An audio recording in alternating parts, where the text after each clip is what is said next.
You see, she didn't have much at all. And all she had to give that day were 2 mites. Now, I have one that I got on a trip to Israel that is from that era.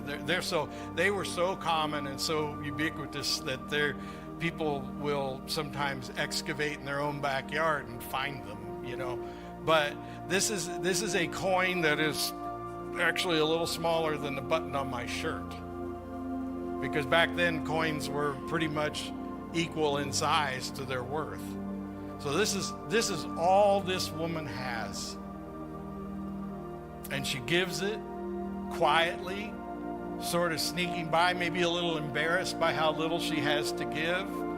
And Jesus points out that she has given more than the guy who went right before her with an entourage and, one of those giant checks they use for pictures on Facebook. It says, I'm putting a check in the drawer here, and they make a big show of it, and they want everybody to know what they did. And Jesus says, she gave more. She gave more. She gave all she had. See, worship through giving has to be sacrificial. And this is not a preacher trying to get you to give money to the church. This is just a lesson from the Bible that this woman teaches us. And we need to learn from this lesson that God wants us to be cheerful givers, but more than that, he wants us to give as a sign of who we really think this is about. So many people have worked up these quid pro quo sort of equations in their heads with God. Well, God, if I give you this, then you're guaranteeing me that I'll get that. Really?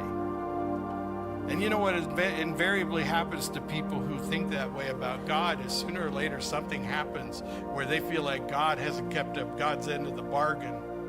And they lose their faith.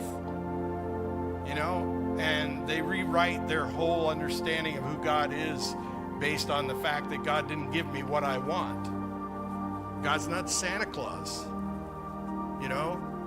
God is in this for a relationship with you. God has ordered everything God ever did for human knowledge. In other words, everything we know about God tells us that God's purpose is to have a relationship with us, the sons and daughters of Adam.